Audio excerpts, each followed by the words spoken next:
Think horse racing is too complicated? Think again. And they're off! Every pro was a newbie once. Meet DRF Newbie, the mobile tool loaded with daily racing form data and the power of DRF AI. What a shocker! Get the insights you need fast so you can play smarter and feel more confident. DRF Newbie, horse racing made simple. Try it free today. Visit newbie.drf.com. We are only 2 weeks out from the Kentucky Derby, 2 Saturdays as we preview the Saturday card for Keeneland coming up. So, Barry, the reason why I like to show the DRF Newbie commercials right now, this is the time of the year when you start getting those texts, right, from people coming up to the Kentucky Derby that you only get texts from a few times of the year. Who do you like in the Derby? Who do you like in the Preakness? Who do you like in the Belmont? And what's great for some of your friends that maybe they don't play the races all the time, or maybe you're someone who's a new racing fan, you're listening to this show, you're watching this show, you don't always know everything we're talking about with the past performances. DRF Newbie is great because it's a very simple way to start learning about the races, lots of graphs. It's very user-friendly, very colorful. It's just a different format than the past performances that you see. And it's a way that you can, help some of your friends that are new to the races. You can show them, hey, take a look at this tool, and this will help you. DRF Newbie, something that's great around this time of the year. It's funny you talk about that. When I went to Keeneland last weekend or 2 weekends ago, there was a kid. I think he was probably about 15 or 16 years old using Newbie. Awesome. To play the races. His dad was like, oh yeah, he finds a lot of winners, and sure enough, the kid had the winner in the next race. I used to be that same kid. You get the totally was. You're telling your pops goes over, he's making the tries, you're standing with pops at the windows, he's putting the bets in as you're kind of helping him. And that's what's so great about DRF Newbie. So you think about, your friends, people who are trying to learn about the races and the past performances might be a little bit intimidating to them. Check out DRF Newbie, newbie.drf.com. And like this weekend, for example, there's a big race with at Oaklawn Park with journalism, with sovereignty, and it shows you the pace projector. And what it shows you is that there's actually no early speed in that race. So maybe if you're trying to beat those horses, you could find a horse that is going to show some early speed. Maybe that's White Abario in there. He's no slouch. He's been and won some big races throughout his career. So check out DRF Newbie. You can also purchase the Kentucky Derby packages right now. You ask, okay, it's 2 weeks out, Gino, why would I buy them now? Well, one, you get the savings, but two, once you purchase them, you actually have access to the Kentucky Derby contender past performances right away. So you can actually handicap all the horses that are entered, that are qualified for the Derby right now. Maybe there's one or two more changes that come in the next couple weeks. A couple horses drop out, maybe a couple add in, but you can get a lot of your Derby race handicapping done.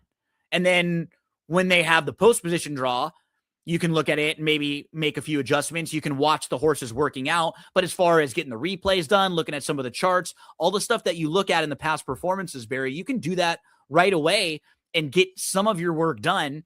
And then in this package, you get the betting strategies, clocker reports for 2 days, and the player's guide. So if you know you're going to purchase this stuff, you can do it now, save money, and you can start your handicapping because, man, those 2 days, Kentucky Oaks Friday and Kentucky Derby Saturday, it's not just the Derby. It is a bunch of incredible races. So you need a lot of time to handicap those cards.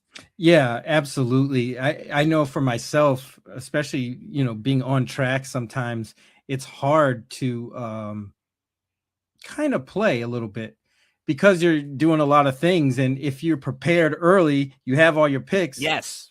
You can just go attack and do what you need to do and kind of hang out. That's usually how I do it. I'll handicap and kind of go to the beach and play horses. You got to be ready before you can start handicapping the Derby right now with these Kentucky Derby packages.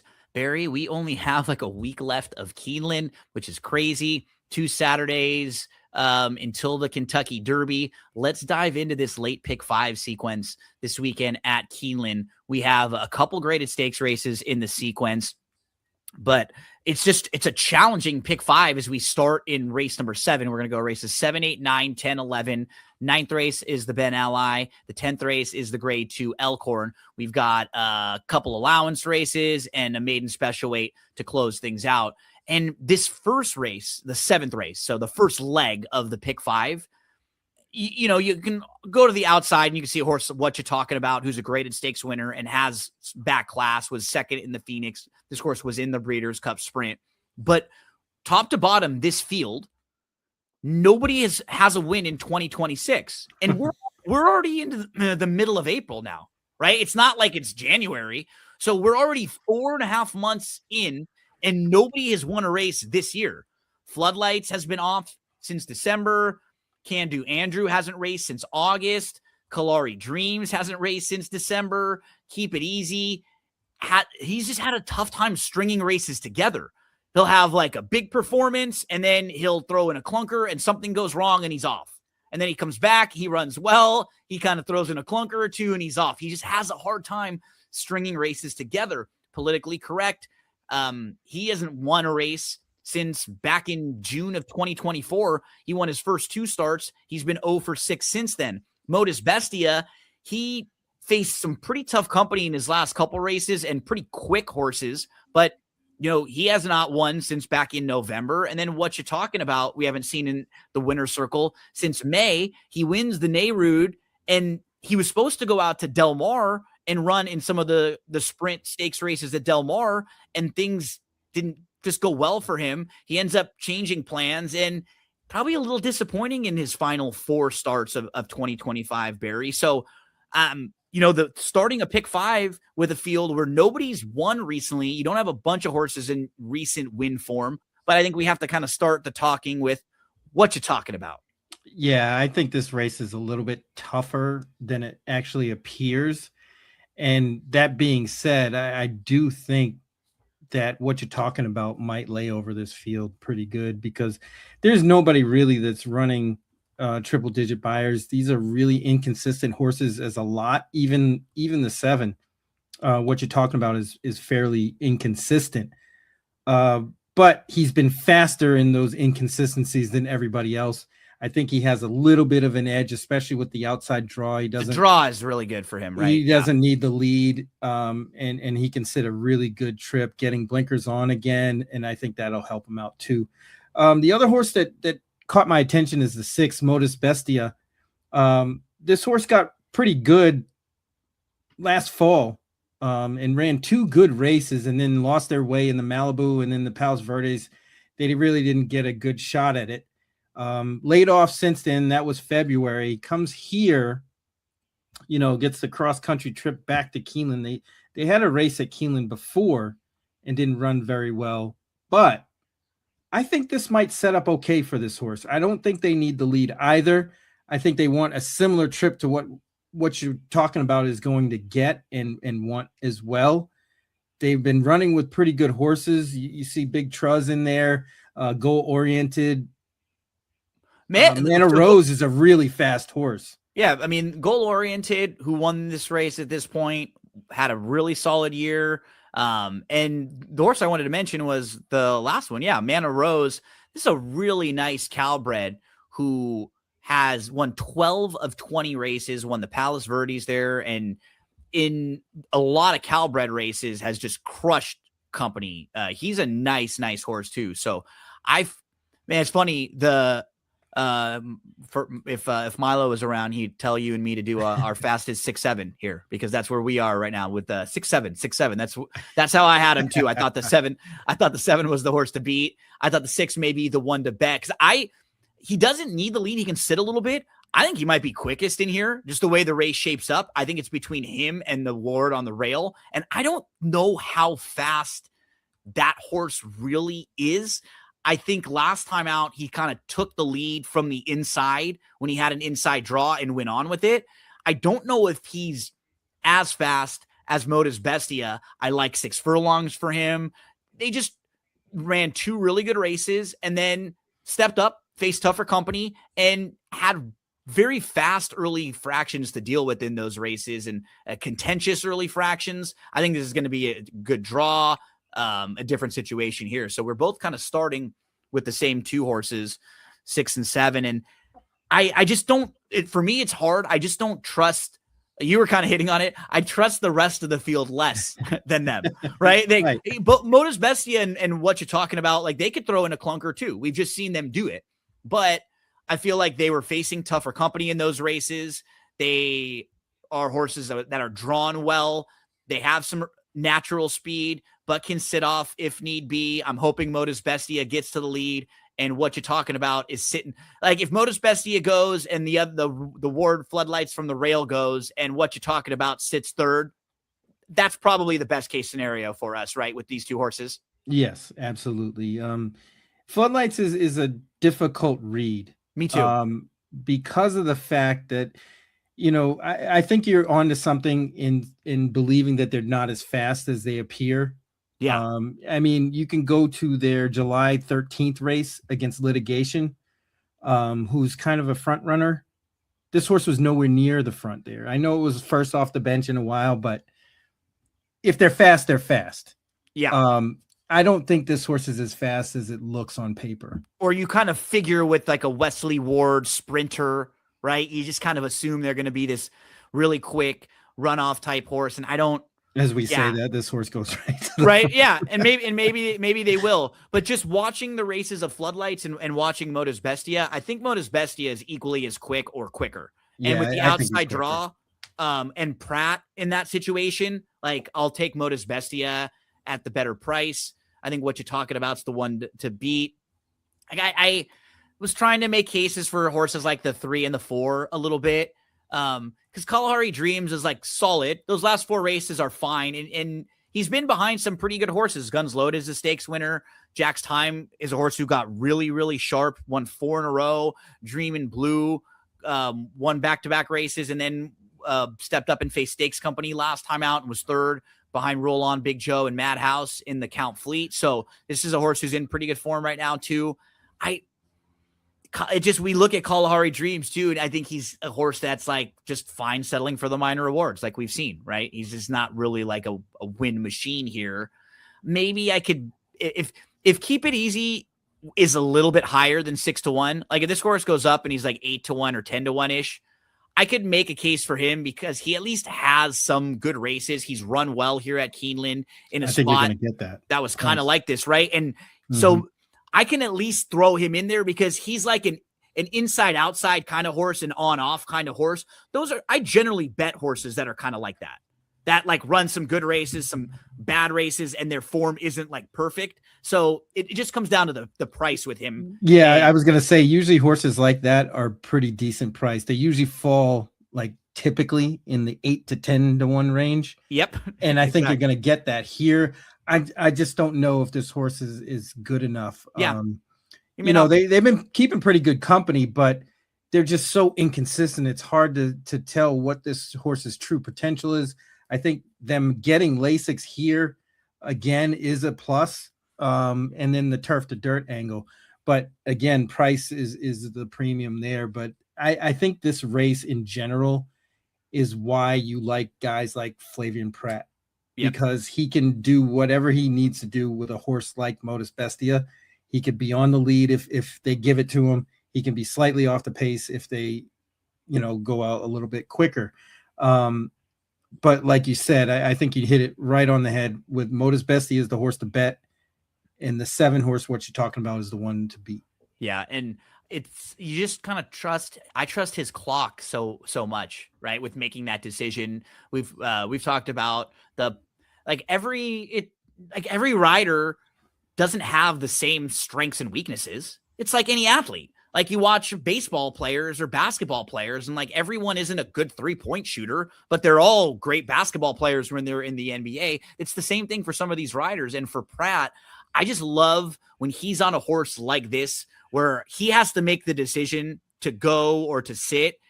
And he just always, to me, he seems like he's making the right decision in that case. Every time. Like whenever I need it, right? When me as a personal horse player is playing him in that situation, I feel like even when he loses, it's like, hey, he got the horse to the lead. He cleared. That horse wasn't good enough. Right? Well, you can tell the way he rides if that he's he got horse. really right Yep. that he has horse and he really reads the racing form. It's He funny. honestly really reads it. Yep. It's like you can tell when LeBron like thinks his team is good, right? With like how his body language is and stuff. It's like Praz like thinking the same thing. Like you can tell early on in the race, like where he's placing the horse, if he just feels like he's got horse.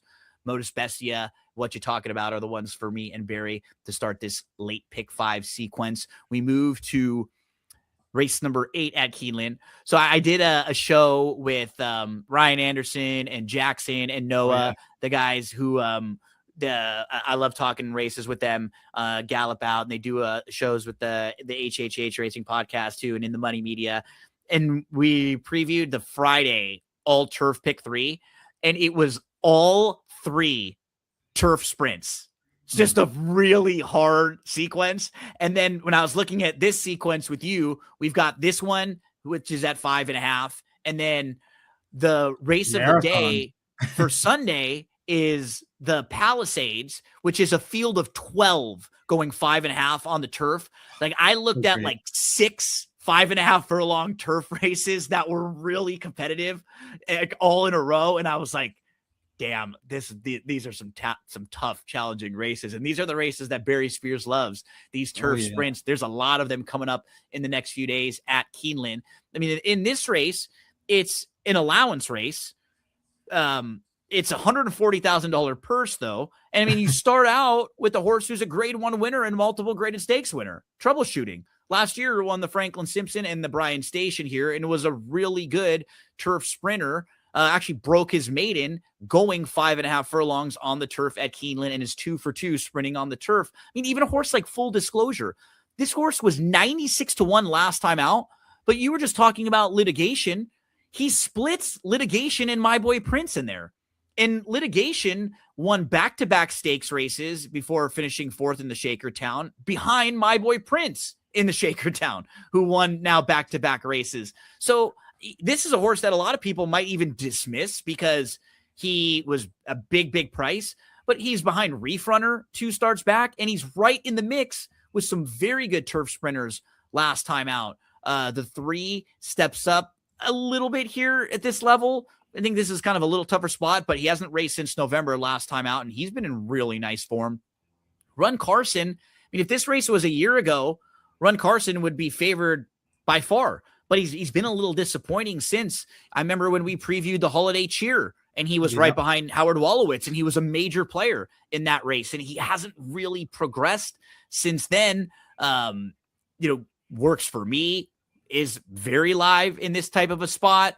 You've got Silent Heart, who is graded stakes placed and who's run well sprinting before previously. My Own is fast. He's going to try the turf again. Not the easiest spot for a horse who doesn't have a whole lot of turf experience, but he's certainly quick, and he's going to be in the mix early on. I mean, a horse like Seminole Chief has faced good company, maybe an interesting cutback horse. Arrest Me Red is probably the one to beat in here, though, Barry, when we get to the outside. He's just a horse who is now 8. He's an 11-time winner who's earned $1.5 million, but in a spot like this, he's the class of the field.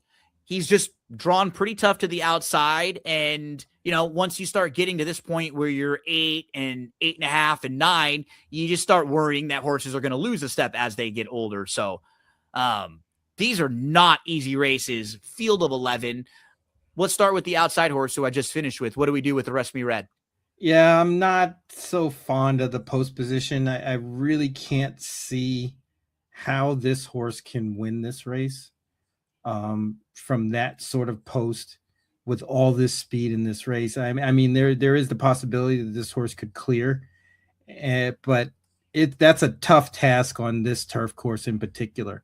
And how much does that take out of you, right? When exactly. You try to do that early. From way out wide. I've seen it a million times, and I've bet horses from the outside. Actually, one of the only times I've seen horses from the outside kind of do this at Keeneland was, I can't remember it was in the Breeders' Cup. It was a horse who was a 13-hole, and he won the turf sprint. It was it'll come to me before we finish this, but was it the Ward horse?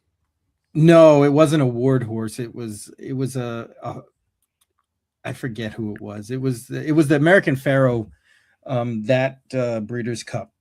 but there was a horse that won on that card from the outside in this 5.5. It's just tough and to do, man. Really hard to do. Because usually when they get to the top of the stretch, the stretch is pretty long at Keeneland, and they get tired out, and you'll see the pack coming. And I kind of see that sort of thing, because I think troubleshooting is another one that I'm not really too fond of in this particular spot. No. I mean, the races that they won were all restricted 3-year-old races. Now they're going into a way tougher company. This is basically a stakes race. Oh yeah. Against from the rail. From the rail, not a good spot. I mean, they certainly can win, but I think they're going to take a little bit more money than that 6-1. I agree. Run Carson is the horse I think is muddied up a little bit. And I like the return race back in December. Then they kind of got a little strange. Didn't get a great trip in the January 14th race, nor did they get a good trip in the February 18th race where they were favored. But I do like the fact that this horse was on the outside and went to the lead. That shows me that this horse is there's still something in there. And I think Johnny V is going to be able to give a good ride to this horse. I don't think they will want the lead, but being in the post position that they should get a good spot. Whether they can finish it off is a whole nother story, but I think the price will be right. And this horse has some back class to go to. They beat Joe Shiesty before, who's been very razor sharp lately. And I think the company that they kept, even though it was a lot of when they were really going well back in 2024, those races definitely fit with these. The other horse that caught my attention is the 8, My Own. There's obviously the whole adage that this horse could just go to the lead and not look back. Yep. Especially with the 11. They may try to ride the 11 a little bit differently. Yeah, maybe he sits off, right? Correct. And that would leave My Own possibly being lone speed. The only time they really didn't get the lead was when they went against GT 500, who's a really quick horse on the synthetic anyway. And the synthetic to turf in this sense makes a lot of sense to me. Time from US has him on the lead. Yeah. And I think this horse might actually go up a little in price just because the connection's a little nondescript. I know they've been pretty hot, but a Rest Me Red looks way better on paper than a lot of these other horses. 3-1 seems like a stretch. I think that horse is probably going to be like 2-1, 9-5 ish. But there's alternatives, right? And the other horse, Seminole Chief, I'd have to give a shot, because of the fact this horse is running a really, really, really good stakes turf company, just cutting back in distance, getting blinkers. I think this horse is coming into this race the right way. You see the steady stream works. The cutback kind of makes sense. They really weren't making any headway. This is an easier field at a different distance. I can give this a horse a shot at a big price. So he got really good last year. He wins the Appleton. And following that, they thought enough of him to ship him to the Grade 1 Shoemaker Mile at Santa Anita. So he heads out there. He's just in a little too tough there against King of Gosford. King of Gosford is actually making his return to the races this weekend. He's coming back on Saturday. And then he's in the Wise Dan behind Brilliant Birdie and Langios. Again, so those races for this Florida bred are a little bit too tough. The Wise Dan and the Shoemaker. He's off from June to December. Shows back up in December, and he finishes behind One Stripe.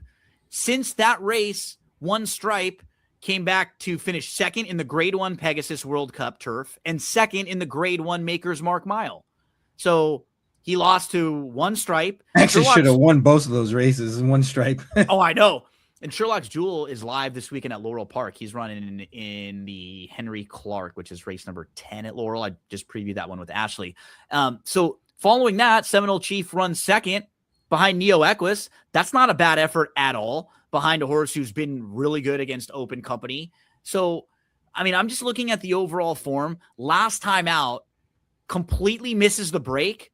Look at how strong the field was that he faced. And this is a really important race because Cruise the Nile is coming back to run this weekend at Laurel. Burnham Square, we're going to talk about in just a minute. He's running in the Elkhorn.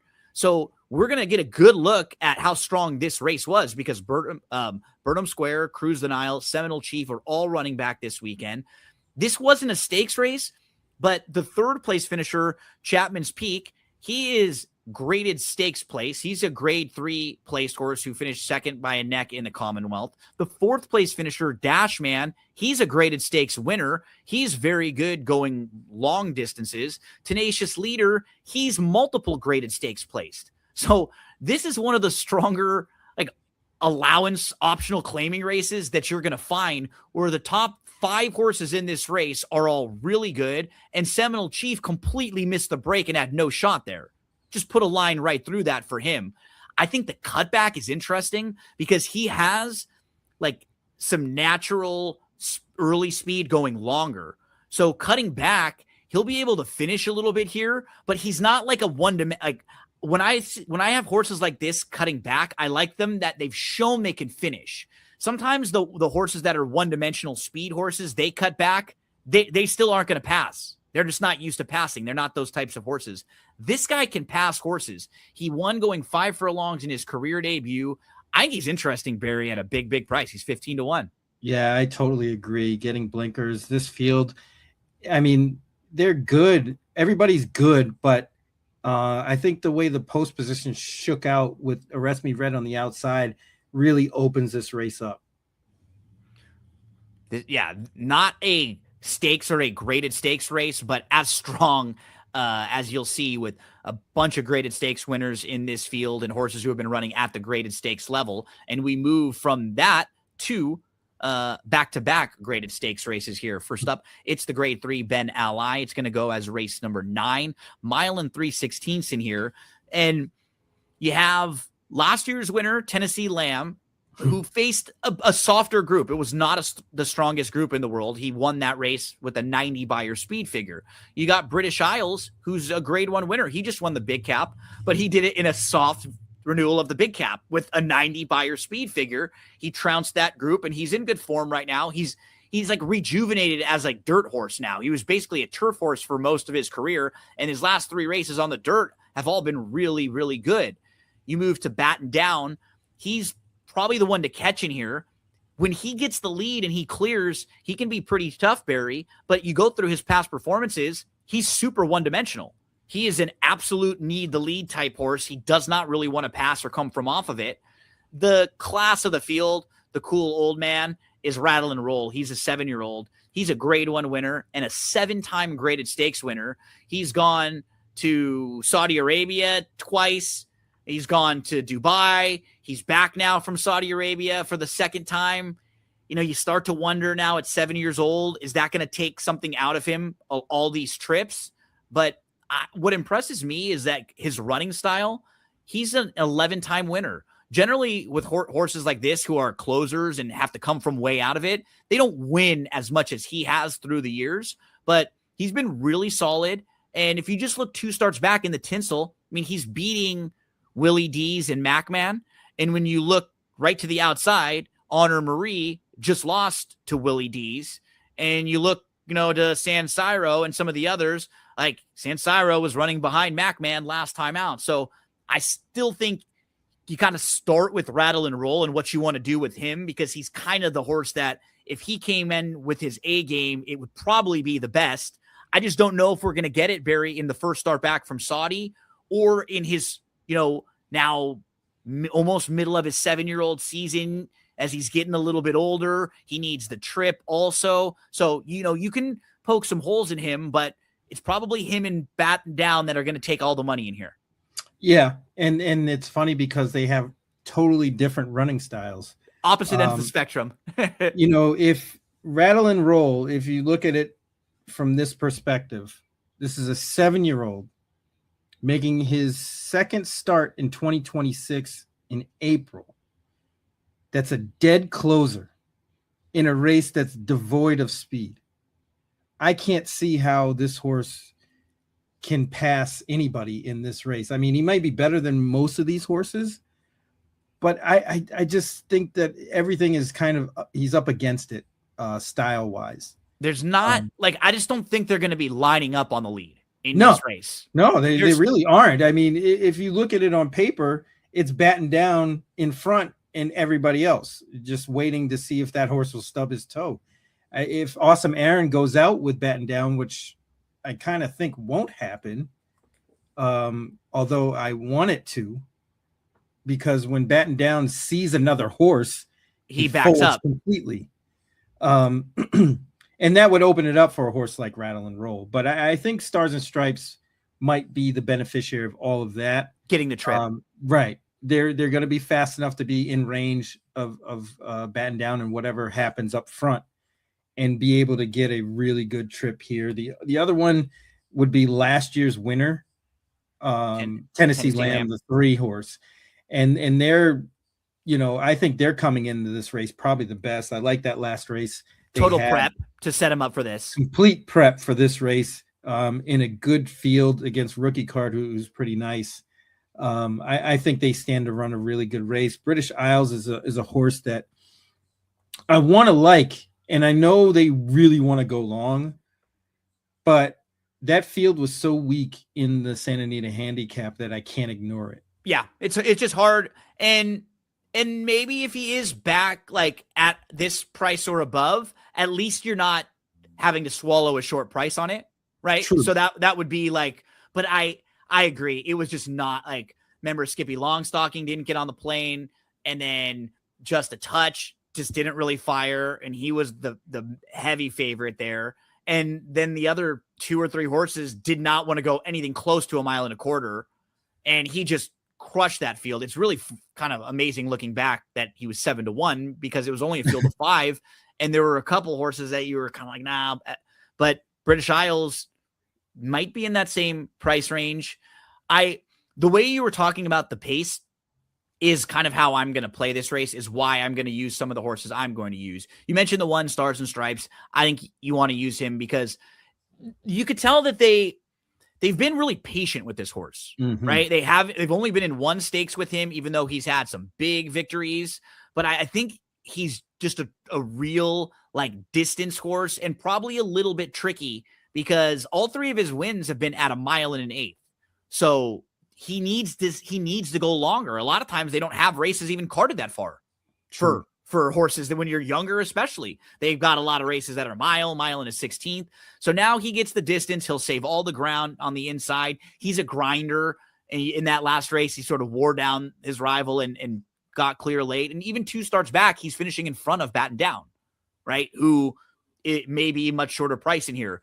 I'm going to use Awesome Aaron. You were kind of hitting on it. I don't think there's that much speed in here. I think it's pretty much 2 horses and then maybe Stars and Stripes sitting right behind them. I think it's the 6 and the 2. And if they both don't go after each other, I'm curious if Awesome Aaron now, second start back, can he get back to those 2 races he ran last year? Back-to-back races that were really big. What I like is if a horse does that one time at one track, sometimes I'm like, that might be an outlier. I like the fact that he put in 2 different races at 2 different tracks, really good back to back. So it makes me think that he does still have a ceiling somewhere that might be higher than a lot of races, a lot of horses in this field. Sure. And if Batten Down goes and he sits second, that's the trip I want. Or if he gets in front of Batten Down doesn't really like to pass horses that much either. I just don't want to see them battling with each other. If they do, as you pointed out, I think it sets up pretty well for the one, Stars and Stripes sitting right behind him. Yeah, I'm in total agreement with that. But, like you said, if Awesome Aaron does get in front of Batten Down, that horse becomes automatically dangerous. Yeah. Because, just looking at the past performances of Batten Down, that this horse, whenever they see another horse, he basically folds up shop. Yeah, he needs things to just be all his own way, and there's plenty of horses that are like that. But the 2 inside horses, and in particular Awesome Aaron, I think could be the real key to putting the pressure on Batten Down and making his life difficult. And if that happens, it's Stars and Stripes getting a good trip.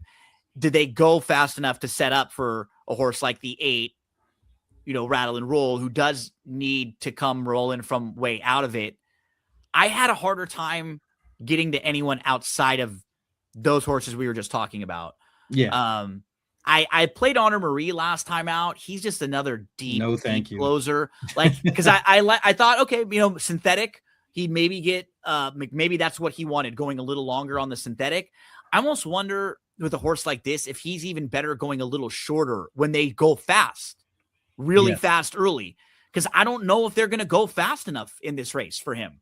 He needs a meltdown because he's been in some fast paces and just couldn't pick up the leaders. I know it was in tougher company than this, but he still hasn't shown that real punch, to blow by horses. He showed it on Valentine's Day at Turfway, but this is really far and few in between of those kind of efforts.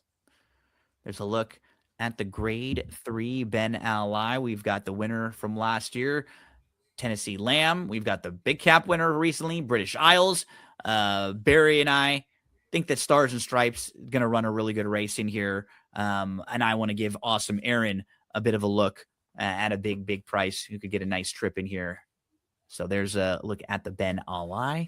We move to the Elkhorn, race number 10 on that 11 race card Saturday at Keeneland.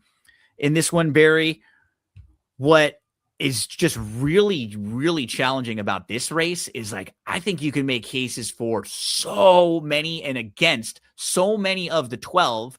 The ones that will be sort of in the top tier of contenders, you've got the 6 Burnham Square, who, he's a grade 1 winner on the dirt.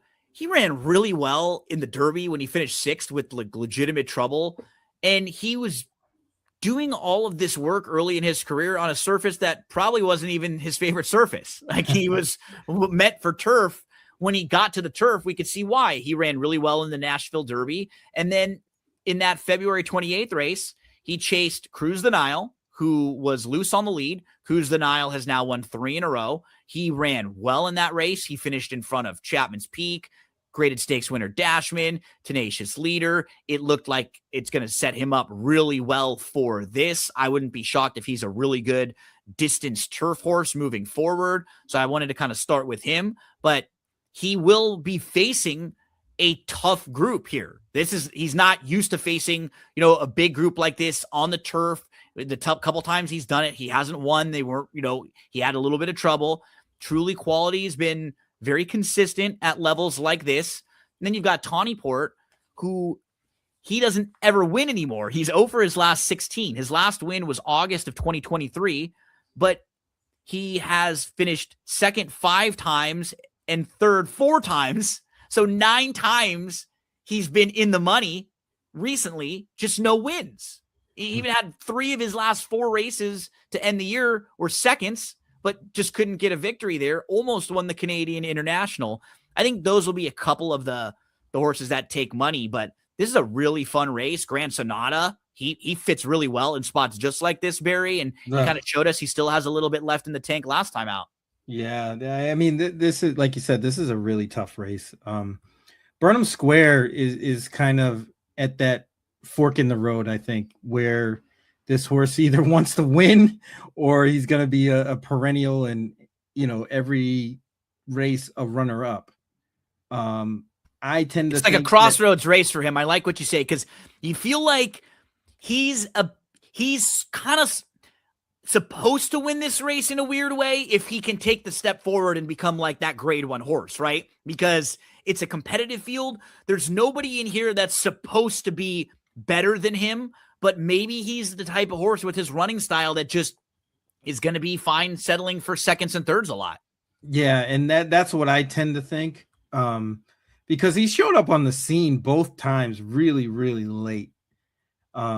And one was, a mile and 5/16. That's a long way. And then the other is a mile and 16th. He clearly wants longer than that, but I don't know if he can do it against this kind of company.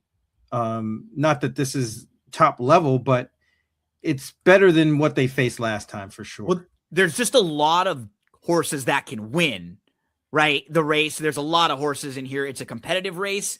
It's not necessarily like there's this one horse that he can't beat. It's just, there's a lot of different horses that could beat him in here. Right, correct. And Tawny Port is not one of them. I think that horse just likes to finish second all the time. So that's a horse that I'm kind of cold on in this race. But And I'd need a bigger price on yeah, him he's to gonna bet get him bet. on the win end, if you know what I mean. And then Grand Sonata, who I was cold on. We both were last time. Yeah. Yeah, was that Holy Bull Day? Yeah, I think or Fountain of Youth. Fountain of Youth Day. He basically beat a field he should have beat. Yeah. Honestly. He got a great trip. It was a really good ride. It was like he put him in a perfect spot and he kind of fell into the win based on his class. It felt like watching that race. Correct. I think he won that on pure class alone, not because he just ran people or anything like that. He was just kind of better than the rest of them. And I don't think that's going to play well in this race. It's just hard to trust that back to back, right? For correct, a horse who's been, and he's not a class standout. No, like he is, and he was that day on Saturday. So I think that's working against them too. But horse that caught my eye once again is the 3 Utah Beach. Yep. Synthetic is not their preferred surface. I can tell you that. Took a shot last time out for the new barn, because he ran okay on it before.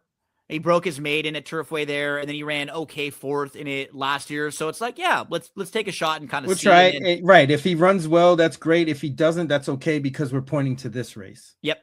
This seemed to be the target the whole time. I think this horse runs well at Keeneland, won this race last year. Yep. At 11-1. I think they're in a really good position to win it again. They should get a good trip. There's not any speed in here. And I don't think Utah Beach would want the lead, but if they have it, fine. But I think they're going to be forwardly placed, and I think that's where you need to be. He's a multiple graded stakes winner, going 1.5 miles on the turf. And just look at the races at Keeneland, going 1.5 miles on the turf. He's 3rd in the Sycamore. He runs really well there. He wins the Elkhorn last year. He's 3rd in the Sycamore in 2024. He runs really well there. Like this is his game.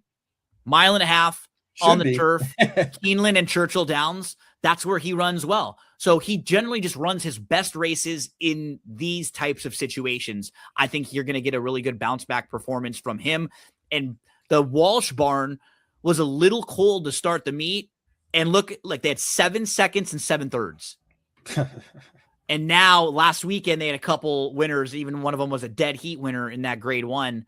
They're only cold percentage-wise. Yeah, like on the win end percentage-wise, the horses are all firing, and they're going to be firing in big races coming up as well. So Utah Beach in the mix. Fleetfoot, the 5. Total wild card here, right? Yeah, I think this horse was running good overseas last year. You see they got beat by Ethical Diamond, who in August of last year, and that horse came back and won a Breeders' Cup race. Convergent is in there. I think this horse is going to be formidable. I know they came over here and won at Fairhill, a 2-mile race, and then lost to Red Smith. I don't think they really got a good trip that day. I think this horse would probably fare better being on the outside of horses rather than inside. And I think they might get a good trip. They'll flying a little bit under the radar with the connections and the rider. But I think this horse will probably have a nice turn of foot. Was that was a Louis horse, Ethical Diamond, right? Yes. Shout out to Louis, who Barry does the horse racing happy hour with each and every week. Yeah, that was a great call on his end. So we're talking about horses that I think are going to be some of the shorter prices in here. And I think in that grouping of horses, you're going to have Grand Sonata, you're going to have Burnham Square, you're going to have Truly Quality. I think they'll be, probably in that grouping of horses. We'll see what happens with Tawny Port. I do not like the outside draw. Obviously, it concerns me a little bit. But Anagata is a horse who I keep playing and using in a lot of the times. And he just keeps showing up and like outrunning his odds every single time. From the gun runner, like he didn't even run poorly in the Secretariat, but after the gun runner when he didn't really fire at Kentucky Downs, wins the Hawthorne Derby. He's in the Commonwealth. He runs really well that day. He finishes a close 4th. Then he wins at Turfway. Then he wins the Connolly at Sam Houston, and he beats Truly Quality in that race. And then most recently in the Mac Diarmida, he's a little behind Grand Sonata. It wasn't like a bunch of trouble, but the difference between the two trips might have been the difference in winning the race. Like Grand Sonata just got a perfect trip, sitting like 3rd right there and fell into it. Anagata was inside, got shuffled a little bit, had to angle around and just couldn't quite get there. Now, the outside draw is a little bit concerning, but I almost wonder if it's going to bump the price up a little bit because of the outside draw. And then you get Pratt. Like, does Pratt take some of that money away? Yeah. I'm not sure. I think so, right? Think so. Pratt and Ortiz generally do. So I wonder if he'll still be double digits because of the outside draw. And the way I'm kind of seeing this race play out, he's in post 12. Could he get hooked wide? Sure. I think the 3 horses inside of him are going to try to go or get their position. And if that's the case, if Freedom's Way, if Presider, and if Navy SEAL all go forward, and all of a sudden he can get over because these horses are just a couple lengths in front of him, I can like envision that in my head with Pratt looking at the way this race is, seeing those 3 horses inside of him, let them get over, go, and I'm going to get right over then behind them. And he has plenty of time to get position too. Look at I know they might get a mile and a half, two starts back, right? Can you sit that type of trip? Yeah, absolutely. I mean, you got the guy in Pratt that can get you that kind of trip. So that's why I think that horse is going to get bet down to probably about 10-1. Yeah, I don't want to go lower than like 8 with him in this spot like this. I want him to be double digits because he does have the outside draw, and this is not an easy spot. But if we're looking at Truly Quality and Grand Sonata as horses that are going to be much shorter than him, I think he's right in the mix with those horses. So I just don't think he should be way bigger price than what they end up being. Anagata in here. We've gone through a lot of this field. Presider, those 3 horses may kind of determine how fast they go in here early on. The 9, 10, and 11, they're right next to each other. Does 1 or 2 of them go? We'll see, what the pace shape looks like for horses like Burnham Square. But a very adaptable horse and one that's shown us some different dimensions is Utah Beach, getting back to the 1.5 miles. Barry started with him. I mentioned Anagata. I think you'll get a good race from Burnham Square. And this is kind of like Barry would said, kind of put up or shut up time. Can he take that step forward and start winning big races like this? And can we see him be a real force going long on the turf the rest of this year? I have a question for you. Please. What do you do with the 2 Desvio? I know. Because I think that horse actually has a pretty decent shot to win this race, but only if they get a certain trip. And you could, we knew with him early on, and I remember talking with you about this horse early in his career, that he was just a real distance horse, right? And they didn't have a lot of chances until more recently to get 1.5 miles. But he wins the Kent going 1 3/8 miles. And then a lot of races are just kind of shorter than what he wants, right? Mm-hmm. After that, then he finally gets the chance to go 1.5 miles a couple more times. And we see him in the Colonial Cup and the Sycamore. I mean, he's won 1.5 mile race over this turf course in a grade 2. We were looking at the Sycamore and the Elkhorn. They're this race each year, right? The versions of this race, that's what the Sycamore is in the later meet. And then in this meet, it's the Elkhorn, those 1.5 mile turf races at Keeneland.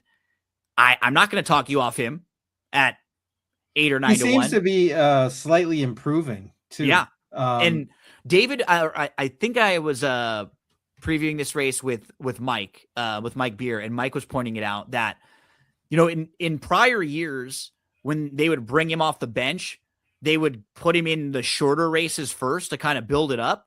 And this time they're like, nope, we're just going to go right to 1.5 miles. It's like they know those are his best races, and they may feel like he's just ready to fire a big one going 1.5 miles, and he's really fit right now.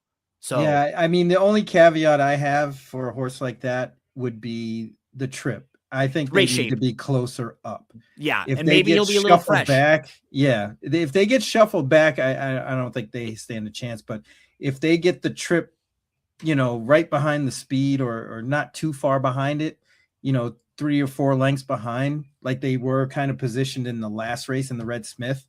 If they didn't get that kind of position and able to get clear, I think they might have a shot and might get a little bit overlooked because of the layoff. So hopefully we are alive heading into the finale at Keeneland. It's going to be race number 11. It's a maiden special weight for 3-year-old fillies going about 7 furlongs on the dirt here. Just from a talking standpoint, who you want to start with.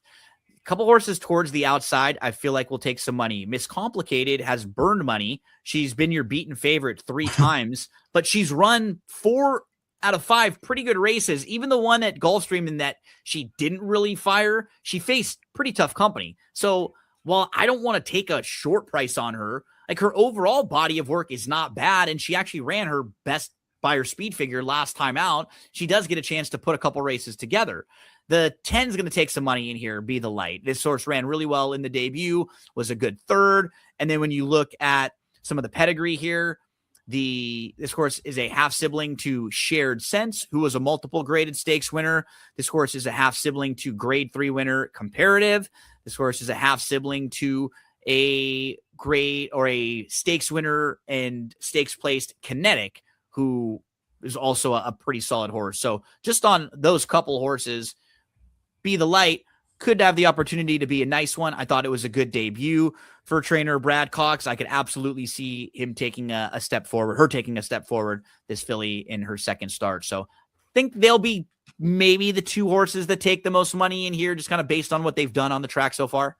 Yeah, Be the Light would probably take a lot of money. Yeah. Although I think that horse might want to go longer than 7. Then it might even be short. Yeah.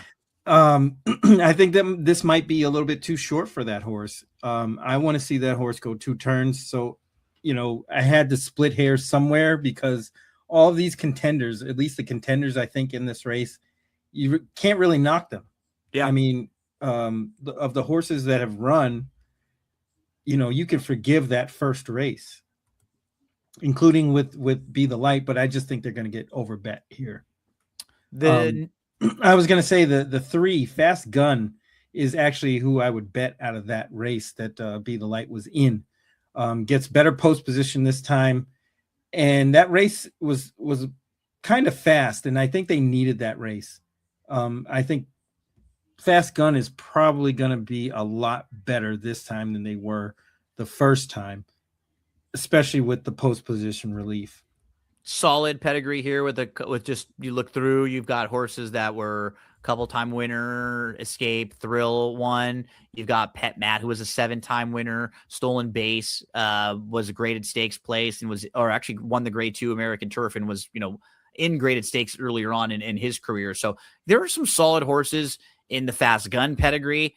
I thought there were like 4 or 5 horses that I could use in here. Fast Gun was absolutely one of them.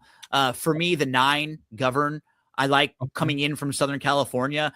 Govern just ran like he needed the race. Like he just ran like she needed the race. Usually does. Sure. McCarthy usually gives his horses a race. And I think it's a real positive that he brings this horse over here for, you run for a bigger purse, second time out.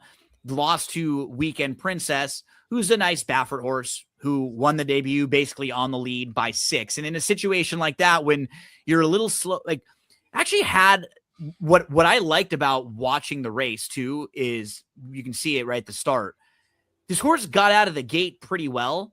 It was just right after that, got a little bit outrun. And it's just hard sometimes where you kind of, you break well and then you take back and you try to come on again. It's like, that's a learning experience. So we're watching the 6 Govern. I mean, just right there, like right there in between those 3 horses. But you're in a tough spot, right? Is she going to stick there in between horses? No. She kind of backs off a little bit, but then you kind of get outrun. And then she just kind of had a tough time. Like right here, you sort of back off. And then all of a sudden, now she's like 8 lengths behind.